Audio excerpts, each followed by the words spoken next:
Hello and welcome. I'm really excited about what we're going to be making today. If you've been here before, you know I love a good bread recipe. But today we're going to be making a traditional Filipino Pandesal.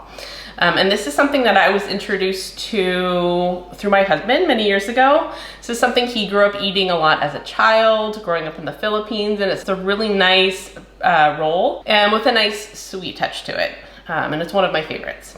So I'm really excited to be making it today. Before we get started, make sure you do like and subscribe for more content like this.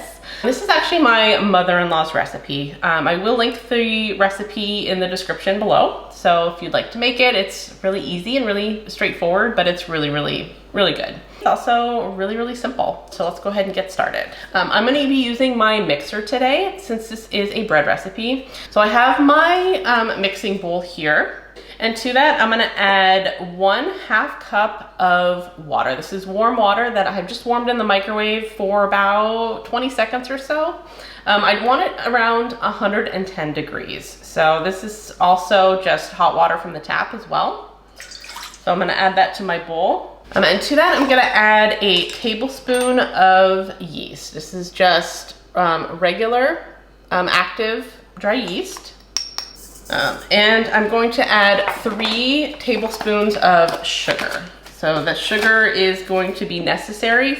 That's what's gonna activate it and give it that nice effect. Well, I mixed all of these together in the bowl, and I'm gonna leave this to sit for about 5 to 10 minutes. And I want this to do, I want the yeast to eat that sugar, and I want it to bloom and get nice and foamy, and that's what's gonna give it that nice bread texture.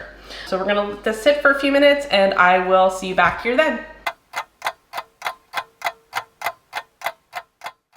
It's been a few minutes, so our yeast mixture has had some time to do its thing and it's getting nice and foamy. All of that yeast has eaten all that sugar and it looks beautiful. What I'm going to do now is I'm going to mix my flour mixture, my dry ingredients, with my liquid ingredients. So I'm gonna start by mixing 3 cups of flour with some salt. So we're gonna need 3 cups of just all-purpose flour. And 1 teaspoon of just regular kosher salt. We have that ready. I'm gonna put that aside and I'm going to mix my liquid. I have 3/4 of a cup of milk. This is whole milk, but you could certainly use any type of milk that you want. To that, I'm gonna add some olive oil. I'm gonna add 3 tablespoons of oil. This is warm milk, so I have heated it in the microwave for about 40 seconds or so, just till it reaches about 110 degrees. I'm gonna add my dry ingredients. I'm gonna add my flour to the yeast mixture, and I'm gonna add my milk and oil mixture in there as well. And then I'm going to just turn this on and let this mix for about a minute or so, just until it mixes all together.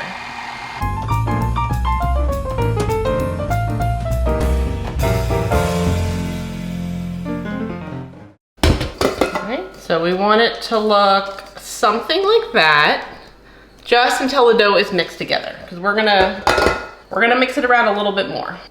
So now what I'm gonna do is, with the hook attachment, I'm going to mix this together for about 10 minutes or so. And what I want is just a nice dough and pull away from the sides of the bowl. I'm gonna put this around medium speed for about 10 minutes.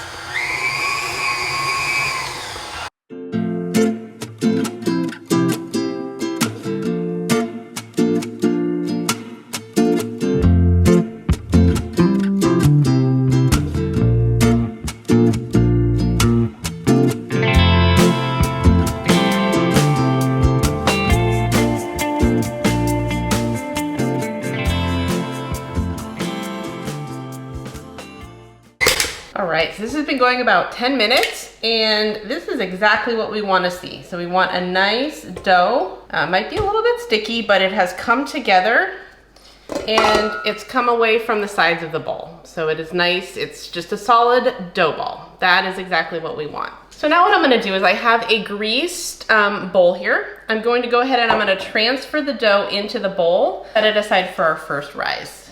So just kind of pull it away from the sides. It's a nice, beautiful, shiny dough. So you do want to make sure that you grease your bowl. I'm gonna go ahead and I'm gonna cover this with just a clean towel. I'm gonna set this aside in a nice warm place for about an hour, and we want it to double in size. For me, for some reason, my pantry stays nice and warm. So I'm gonna go ahead and I'm gonna put it in there for about an hour, and I'll see you then.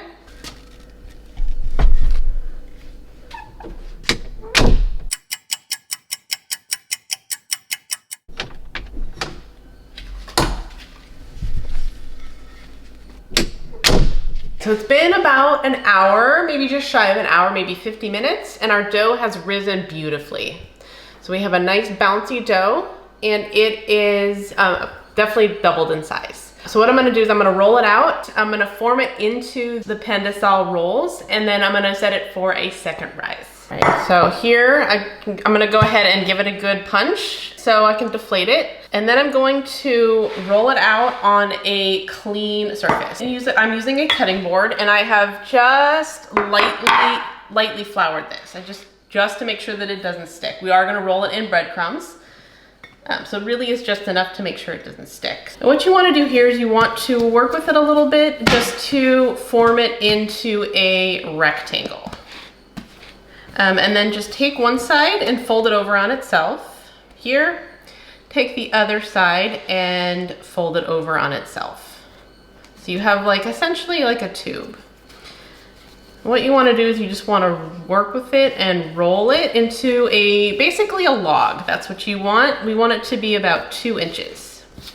So I'm going to give it a good smush just with the palm or the heel of your hand here. Not working with it too much, but just to form it into a log. And here I have about maybe a half a cup of breadcrumbs.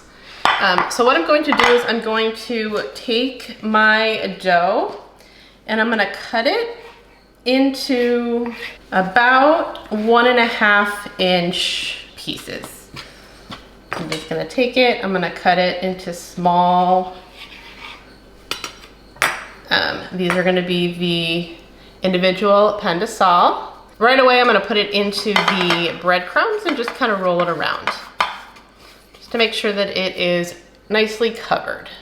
And then I'm going to lay this out on I have a baking sheet that I have fitted with a little bit of parchment paper. You can use a silicone mat if you have that. But we're just gonna lay this out here.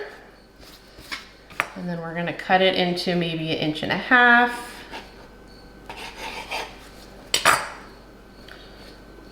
Roll it into our breadcrumbs, just a coat, and then we're gonna lay these out.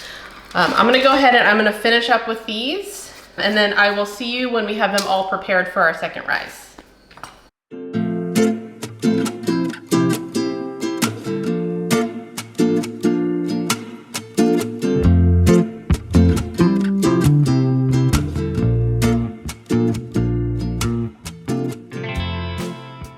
So we have our Pandesal all laid out, and I've laid them out on my parchment paper. So I'm gonna set these again for another rise. I'm just gonna cover it with the same clean towel that I had over the bowl earlier. And we're gonna let this second rise for about 30 minutes or so. So again, we want these to be a little bit bigger, and I'll see you back then.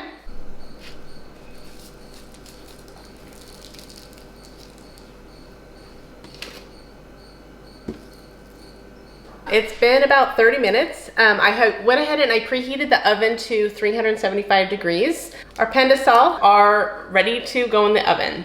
I'm gonna bake these for around 15 to 17 minutes, just until they are golden brown. So I'm gonna go ahead and I'm gonna pop these in the oven, and I will come back when they are done.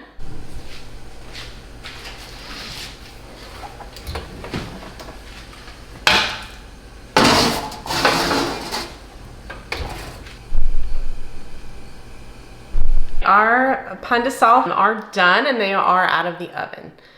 These were in there for about 17 minutes, and that was perfect, just to get that nice brown color on top, and then that nice browned finish on the bottom.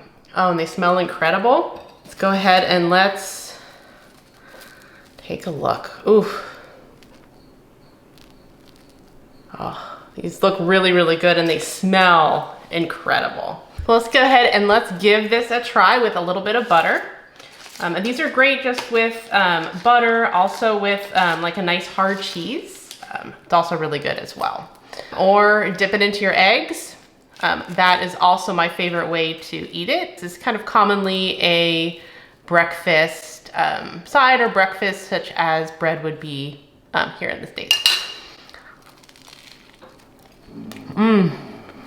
It's really good. It's very, very fluffy, very, very soft. It's got a really nice sweetness to it from the sugar. Oh, perfect. It's really, really good. Thank you so much for being here today. Make sure that you like and subscribe for more content like this. I will link the recipe in the description below, and I will see you next time.